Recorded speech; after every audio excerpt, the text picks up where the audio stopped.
यूँ तो उस्ताद की अहमियत हर शोबे ज़िंदगी में मुसल्लम है, लेकिन जहाँ तक तसव्वुफ़ और तरीक़त का ताल्लुक़ है, सूफिया और उनके पैरोकार रूहानी उस्ताद और मुर्शिद को इमाम वक्त और पेशवा समझते हैं। सूफिया मुर्शिद को इमाम वक्त क्यों समझते हैं?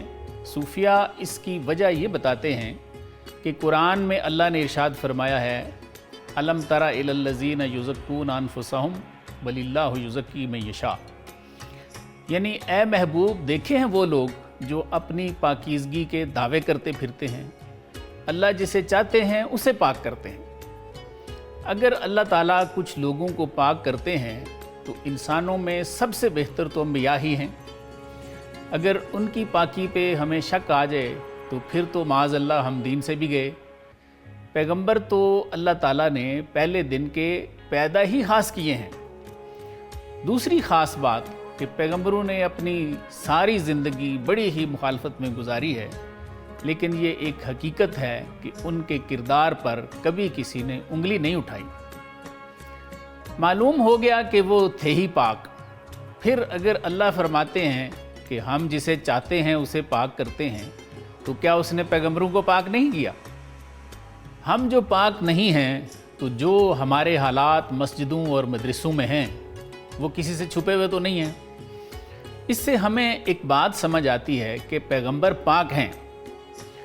फिर अल्लाह ताला ने सूरा आले इमरान की आयत 164 में फरमाया है, लक़द मन्नल्लाहु अलल मुमिनीना इज़ बअसा फ़ीहिम रसूलन मिन अनफुसिहिम यतलू अलैहिम आयातिही व युज़क्कीहिम।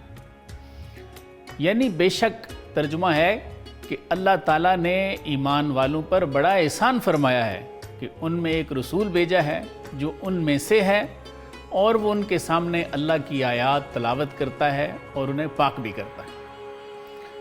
सूफिया फरमाते हैं कि मालूम हो गया कि रसूल भी पाक करते हैं। यहाँ ये बात समझनी बहुत ज़रूरी है कि अगर अल्लाह फरमा रहे हैं कि मेरे महबूब लोगों को पाक करते हैं, तो कुछ पाक हुए होंगे ना। कुरान की इन दो आयात पर गौर करना बहुत ज़रूरी है। पहली आयत सूरा अन-निसा की आयत 49 जो हमने तलावत की, यानी अलम तरा इलल्लज़ीना युज़क्कूना अनफुसहुम बलिल्लाहु युज़क्की मन यशा। तर्जुमा है कि अल्लाह फरमा रहे हैं क्या महबूब, देखें हैं वो लोग जो खुद पाक बने बैठे हैं, हम जिसे चाहते हैं उसे पाक करते हैं। और दूसरी आयत सूरा आले इमरान की आयत नंबर 164, लक़द मन्नल्लाहु अलल मुमिनीना इला आखिरिही। यानी अल्लाह फरमा रहे हैं कि मैंने मोमिनीन पर बड़ा एहसान किया, जिनमें एक रसूल भेजा जो उनमें से है, उनको मेरी आयात पढ़ के सुनाता है और उन्हें पाक करता है। जो लोग आज सूफिया पर एतराज़ करते हैं कि ये सहाबा में नहीं थे या उम्मत में बिल्कुल नहीं हैं या इस्लाम के पैरेलल ये एक और दीन है, तो सूफिया उनके लिए इन दो आयात से इस्तदलाल करते हैं।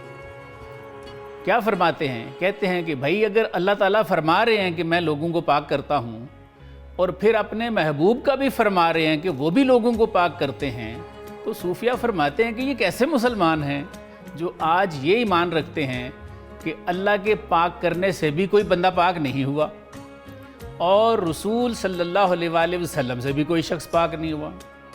वो फरमाते हैं कि ऐसे लोग कैसा ईमान रखते हैं कि कुरान को बिल्कुल मानते ही नहीं। क्या अल्लाह ताला ने माज़ अल्लाह झूठ बोला है, या ऐसे लोगों को अल्लाह और उसके रसूल की कुव्वत पर शक है? सूफिया फरमाते हैं कि अगर अल्लाह ने कुरान में फरमा दिया है कि वो कुछ लोगों को पाक करता है, फिर अपने महबूब का भी फरमा दिया कि वो भी लोगों को पाक करते हैं, तो यकीनन लोग पाक हुए हैं। और ऐसा हुजूर सल्लल्लाहु अलैहि वसल्लम के मुबारक दौर में भी होता था और आज भी होता है। ये कुरान इस पे शाहिद है। सूफिया फरमाते हैं कि यूं पाकों का सिलसिला सरकार दो आलम सल्लल्लाहु अलैहि वसल्लम से जारी हुआ और आज भी जारी है। इस सिलसिले में वो बाबुल फ़क्र की एक हदीस भी पेश करते हैं, अल फ़क्र फ़ख्री वल फ़क्र मिन्नी, कि मुझे फ़क्र पर फ़ख्र है क्योंकि ये मुझसे जारी हो गया है।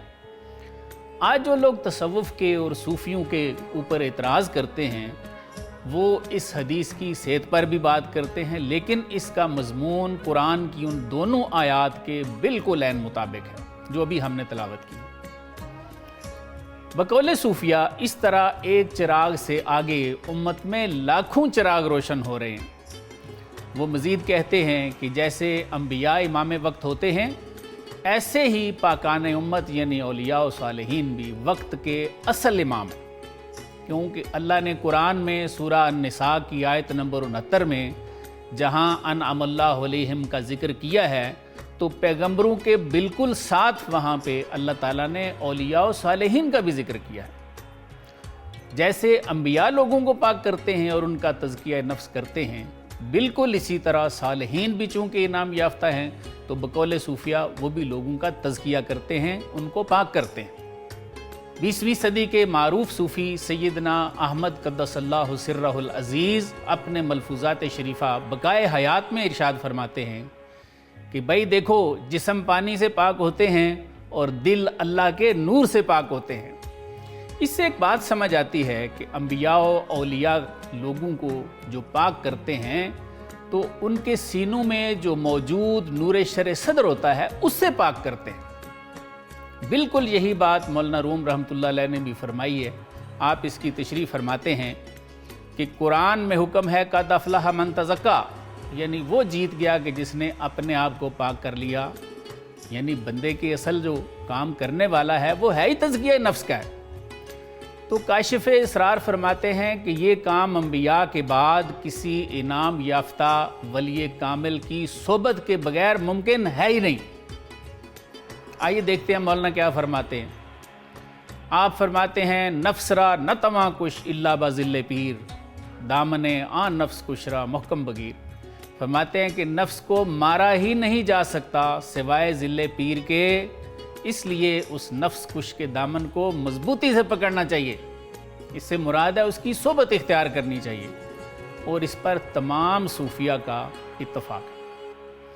یہی وجہ ہے کہ لوگ اپنے روحانی استاد کے ہاتھ پاؤں چومتے ہیں اور دل و جان سے ان کا ادب کرتے ہیں۔